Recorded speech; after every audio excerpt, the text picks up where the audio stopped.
This is me. As a drinks man, I've been lucky enough to travel the world pouring drinks and mixing cocktails for all sorts of people, and it's provided me with a really good living. But until recently, I hadn't had much time to explore my love of food, other than swapping cocktails and wine for kitchen secrets from some of the world's best chefs. So I made a few phone calls, packed my bags and camera, and set off on my own culinary adventure to discover my farming childhood roots, the food I grew up with. I like to call it green food, and this is the story of a generation of people who embrace it.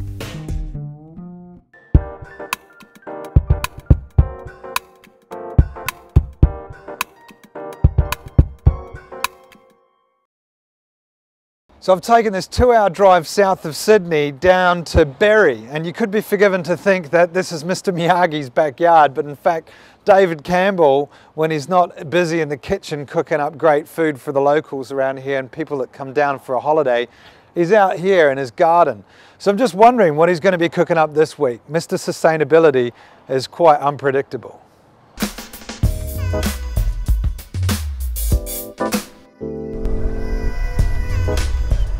Hello mate. Hey Woody, how you going? Yeah, good. What's so special about this place?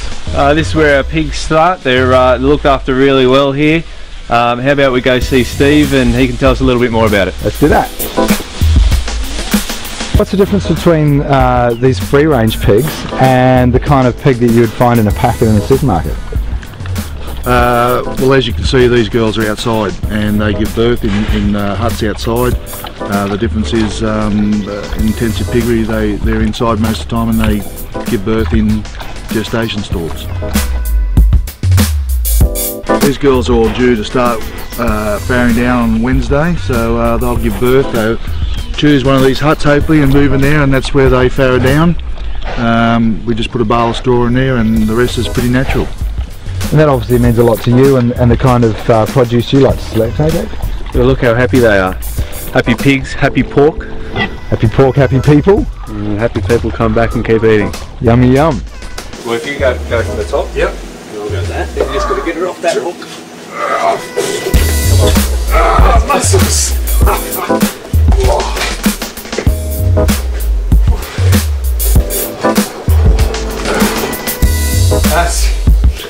That's 60 odd kilos of pork, eh? Yeah.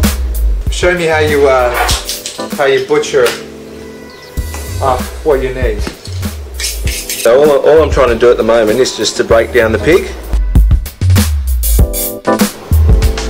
And so with one pig this size, can you expect to see pork on the menu for what, 1-2 weeks?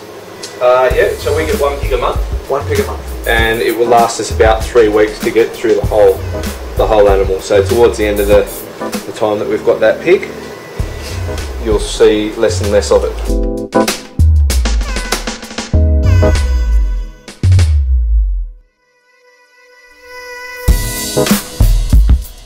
This is a sauce that I've tried to recreate from when we were in Japan, eating these beautiful restaurants. Yeah.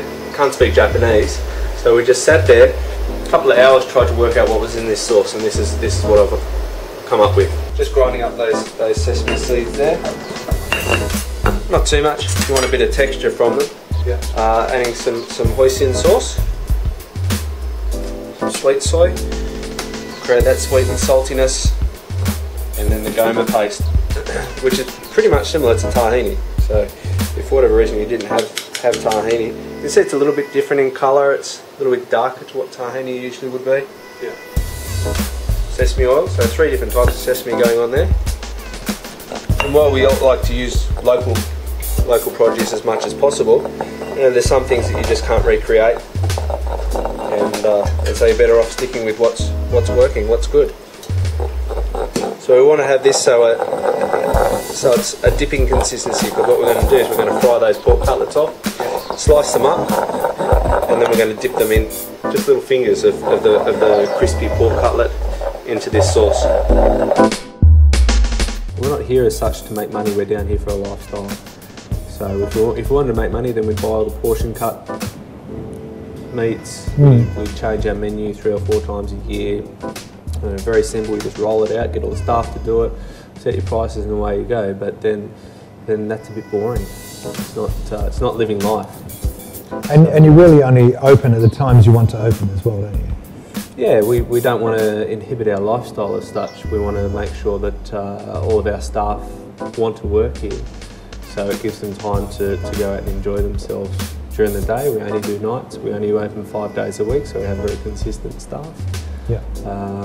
And hopefully every time you walk through the door into our restaurant, you see a familiar face. You see the same face that you saw last time you came in, which is what country hospitality is about. I'm impressed. Cheers, man. Thanks, Woody. Cheers to you.